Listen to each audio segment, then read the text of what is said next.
Hi guys, welcome back to the channel. So today we will discuss about the strategy for descriptive English, as in how in your phase 2 exam you can maximize your score in descriptive English. So I would divide this video in two parts. First, I would discuss about the preparation part, which is actually very important, and then we will also discuss about the execution part, because I think descriptive English is one such subject where if your execution is lacking, even with good preparation you might not be able to get excellent marks. तो इन दोनों चीजों के बारे में बात करेंगे. तो before I start I want to tell you that I think descriptive English is one of the most under prepared subject.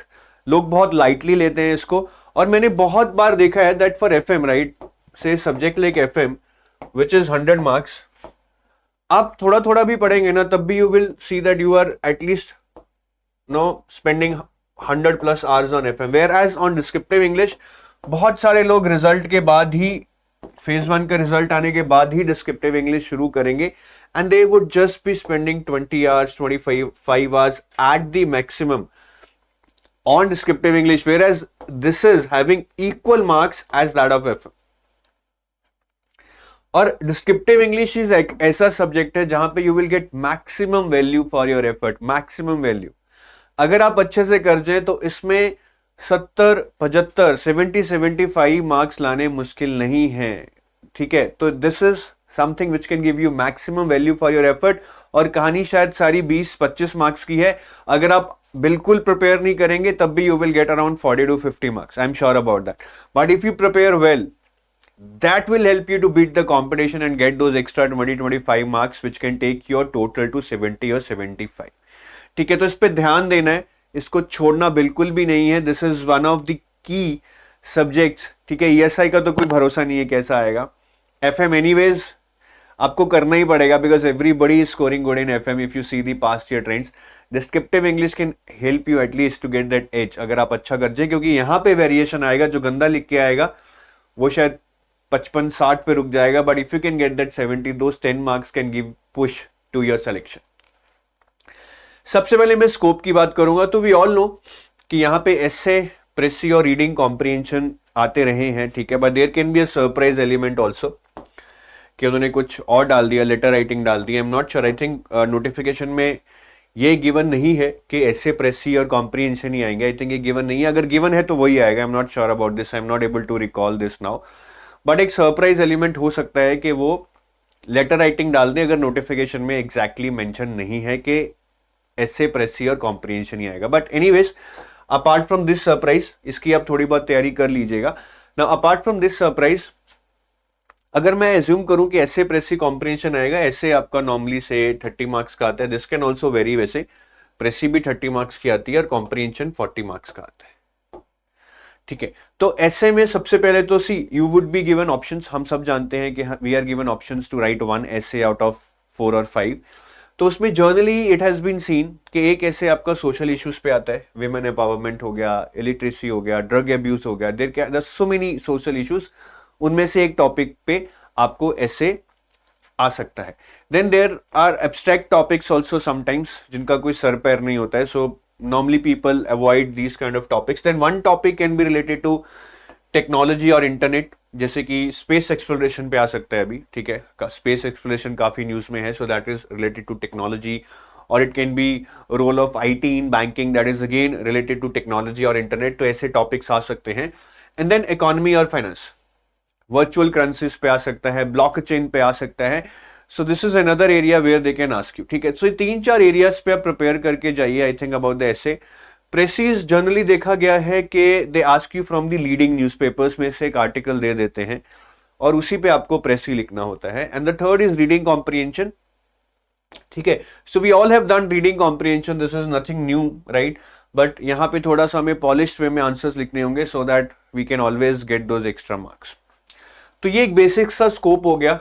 ठीक है, अब इसको प्रिपेयर कैसे करना है. देखिए, सबसे पहले तो डो नॉट एज्यूम के जी मैं तो ऐसे लिख लेता हूं, मैं तो प्रेसी लिख लेता हूं, मैंने तो कॉम्प्रिहेंशन 10th में किए हैं वही लिखाऊंगा. नहीं, I think you need to learn the technicalities, the small technicalities of writing an essay, precis and comprehension. For example, I know many of you would still not be knowing what is the difference between a precis और a summary. Whether precis would a heading would have a heading or not.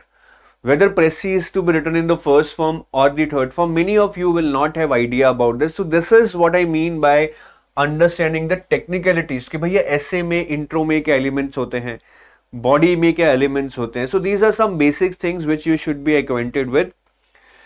And इसके लिए right, if you want to learn the technicalities, so हमारे channel पे even if you are doing self preparation, there are videos by Narveer sir, right? I would say god of descriptive English, excellent feedback by those students who got selected in the previous years. तो इनकी पूरी series है, आप इस series को देखिए, I think you will learn a lot.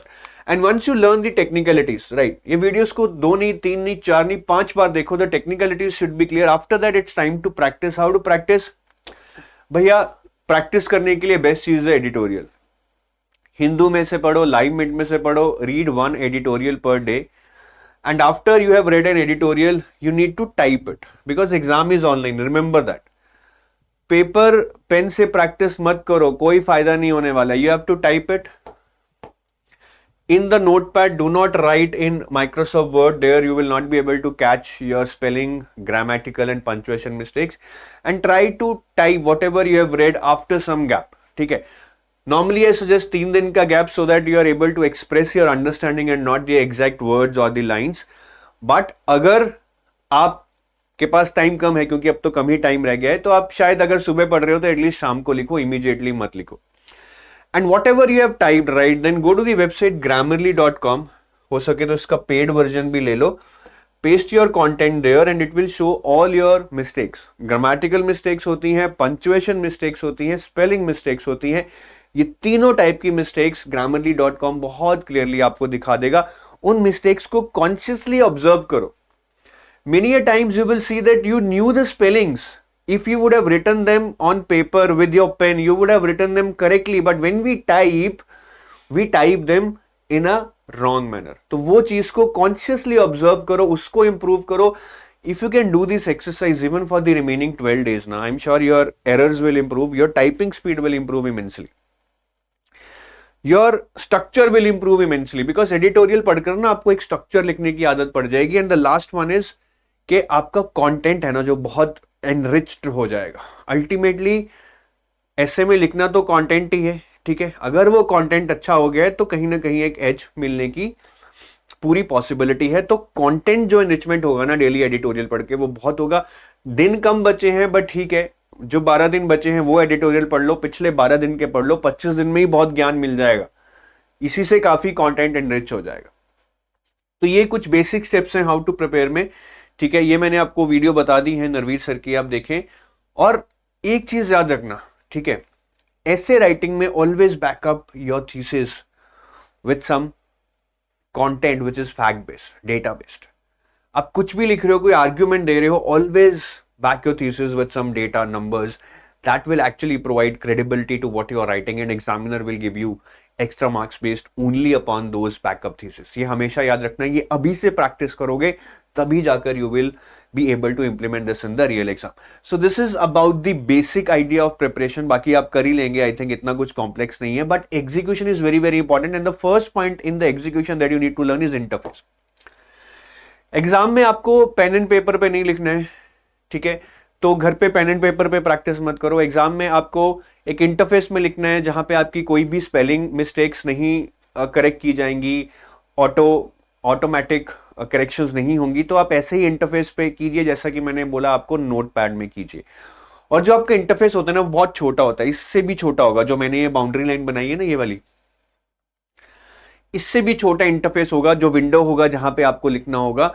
And the problem with small interface is कि the moment you line 5-6 lines ना, it will start scrolling vertically, and when it starts to scroll vertically it is very very difficult to go up and down and actually find out कि मैंने ऊपर क्या लिखा था और नीचे उसको कैसे लिंक करना है. that is very time consuming and very irritating, especially if you have not practiced that kind of thing before the exam.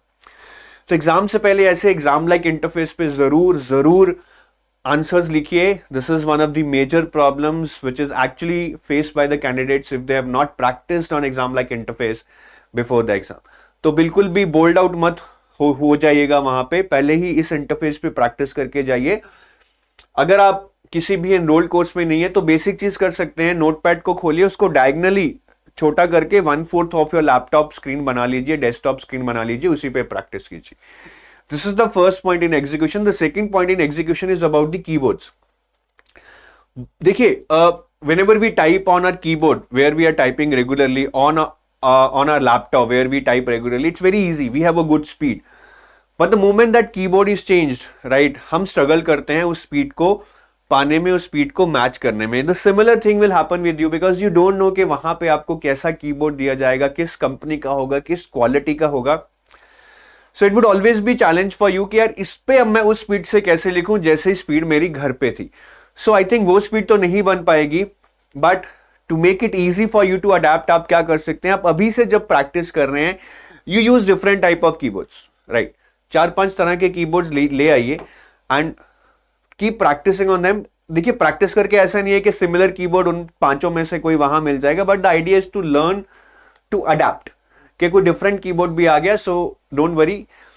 I have practice on these kind of scenarios जहां पे एकदम नए कीबोर्ड पे मैंने answer लिखा है, तो मैं इसको भी हैंडल कर लूंगा। That is the confidence you need. तो इसको जरूर कर लीजिएगा। अच्छे अच्छे लोगों की स्पीड कीबोर्ड बदल जाने से बिल्कुल ठुक जाती है। And the last one is time management, which is very very important. I think जो लोग सेलेक्ट होते हैं उनकी बात करूं, उनमें से भी 50% लोग पेपर पूरा नहीं कर पाते सेलेक्ट होने वाले, कि सर एक क्वेश्चन छूट गया कॉम्प्रिहेंशन।